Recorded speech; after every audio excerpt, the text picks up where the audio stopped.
Haryana BJP में फिर से बड़ी राजनीतिक हलचल मचने जा रही है और खबर यह है कि अब संगठन में फिर से बड़ा बदलाव होगा और इसके अलावा आधा दर्जन जिलाध्यक्षों को बदला जाएगा, उनकी छुट्टी की जाएगी, उनकी जगह नए जिलाध्यक्ष लाए जाएंगे। इसके अलावा इस पर भी चर्चा करेंगे कि आखिर क्यों बार बार प्रदेश अध्यक्ष चुनाव में देरी हो रही है, नाम का ऐलान क्यों नहीं हो रहा है और आखिर क्यों वो बड़ोली जिनका नाम सबसे आगे था और उनका प्रदेश अध्यक्ष बनना तय ही माना जा रहा था, लेकिन अब उनकी राह कठिन होती जा रही है क्योंकि बड़े बड़े नेताओं के नाम प्रदेश अध्यक्ष की रेस में शामिल हो रहे हैं, मंथन उनके नामों पर हो रहा है। तो ऐसे में इन सभी पर आज हम चर्चा करेंगे। नमस्कार, आप देख रहे हैं इंडिया की दहाड़, मैं हूं आपके साथ ओम पांडे।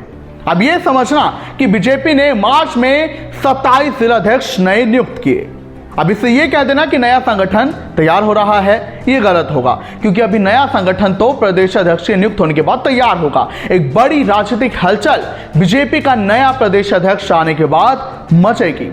इसी बीच आपको एक बड़ी जानकारी सूत्रों के हवाले से जो हमें मिली है वो आपको बता देते हैं।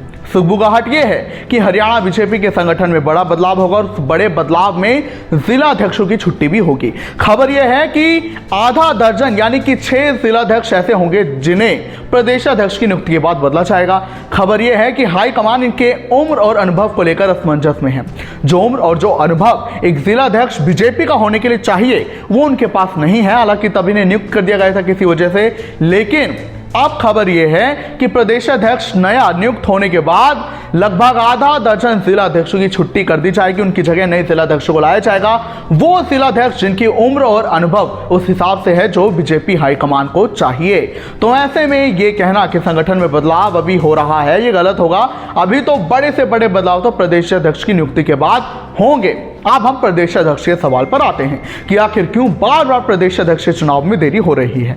जहां पहले बड़ोली का नाम एक मुश्त था, अब खबर यह है कि बड़ोली रेस में सबसे आगे हैं, मगर उनकी राह भी मुश्किल है क्योंकि उनके साथ रेस में अन्य कई लोग भी हैं और वो नाम बड़े तगड़े हैं, बड़े तगड़े नेता वो हैं। और खबर यह है कि प्रदेश अध्यक्ष की नियुक्ति में देरी इसलिए भी हो रही है क्योंकि हाईकमान कई बातों पर निर्णय ले रहे हैं। वो कई राजनीतिक समीकरणों को साधना चाहते हैं जिसमें जाट कार्ड भी एक है। तो ऐसे में बड़ोली जो कि ब्राह्मण समाज के नेता हैं, खबर यह है कि बीजेपी कई बातों पर ध्यान दे रही है, जाट कार्ड पर भी ध्यान दे रही है। इसी के चलते बार बार उनके नाम में देरी हो रही है। वो भले ही रेस में आगे हैं, लेकिन और ऐसे कई मजबूत चेहरे और नाम हैं जो कि प्रदेश अध्यक्ष की रेस में शामिल है, उनके नामों पर मंथन हो रहा है।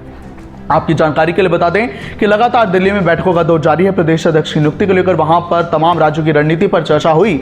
इसके अलावा खबर यह है कि हरियाणा में प्रदेश अध्यक्ष के नाम तय करने को लेकर भी ये बैठक हुई है, जिसमें कि मनोहर लाल खट्टर जो है पूर्व मुख्यमंत्री और वर्तमान केंद्रीय मंत्री शामिल हुए, हरियाणा के मुख्यमंत्री सीएम नायब सिंह सैनी शामिल हुए, संगठन सचिव फणींद्रनाथ शर्मा शामिल हुए, प्रभारी सतीश पुनिया शामिल हुए, जिन्होंने हाईकमान के साथ नए प्रदेश अध्यक्ष के नाम पर मंथन किया। बड़ोली इस रेस में सबसे आगे हैं, मगर उनकी राह इसलिए मुश्किल है क्योंकि इस रेस में जो है मंत्री महिपाल ढाडा जो कि जाट समुदाय से हैं, उनका भी नाम आ रहा है। इसके अलावा कैप्टन अभिमन्यु वो भी जाट समाज से हैं, पूर्व मंत्री भी हैं, उनका भी नाम आ रहा है। खबर यह है कि इन दोनों के नामों पर मंथन हुआ। इसके अलावा पूर्व सांसद संजय भाटिया के नाम पर भी मंथन हुआ, करनाल से विधायक जगमोहन आनंद के नाम पर मंथन हुआ और मुकेश गौड़ के नाम पर मंथन हुआ है। तो ऐसे में बड़ोली रेस में सबसे आगे है, लेकिन कई बड़े नेता, कई बड़े चेहरे ऐसे हैं जिनके नामों पर मंथन हुआ है और ये माना जा सकता है कि शायद किसी और को प्रदेश अध्यक्ष नियुक्त भी किया जा सकता है, क्योंकि अगर बड़ोली को नियुक्त करना होता तो केस तो कब का बंद हो चुका है, बड़ोली को अब तक नियुक्त कर दिया जाता। लेकिन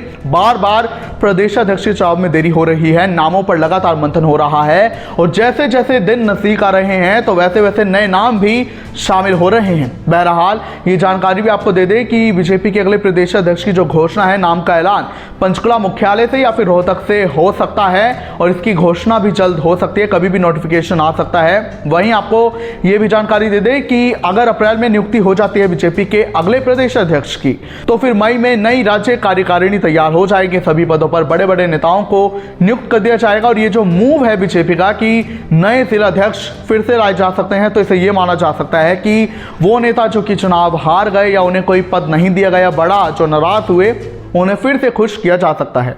क्या कुछ आप कहेंगे, मैं जरूर बताएं।